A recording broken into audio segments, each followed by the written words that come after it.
Eng yaqin oshnangiz bo'lishi zo'r, shu sizni podstava qilib berish yomondir. Yuring oshna bitta bratishga bor deydi. Shunday bir shapaloq urib kelaylik dedi. Siz mandayroqda turib turasiz, men o'zim hal qilaman, bitta o'zi kelay. Bo'pti deb o'tasiz. Bitta tupiy mahallaga kirasiz, taqdir taqozosi bilan haligi bratishga degan odamni qandash urug'i bilan bitta to'ydan chiqib kelayotgan bo'ladi. Hamma qandash urug'i bor, o'lgan opodasini portretini ham ko'tarish o'rgan, tushunyapsizlar? Oshna bular ko'pchilik ekan-ki, uzr so'rab keta oladigan ish qilgan bo'lsangiz uzr so'rab beraylik. Nima qiluvdingiz siz? Eng kattasini ko'ryapsanmi deydi.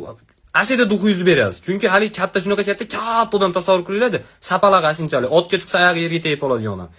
Asini ayasdan so'kavdim deydi. O jinni ayasdan so'kkan bo'lsa, nimaga biz bu mahallaga keldik? Rasta-pastaga qochib ketsak bo'ladi, siz men erkakman, o'sni deydi. Dodir, sen erkakliging nimaga ayasdan so'kayotganda esingga tushmadi?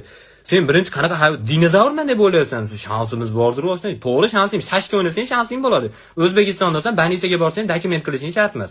Yo bo'lmasa o'lib ketsang, go'rkovda o'zing istamaysan, shu sening shansing. Nima uzoqqa tupirish o'ynaysan, oz deyman.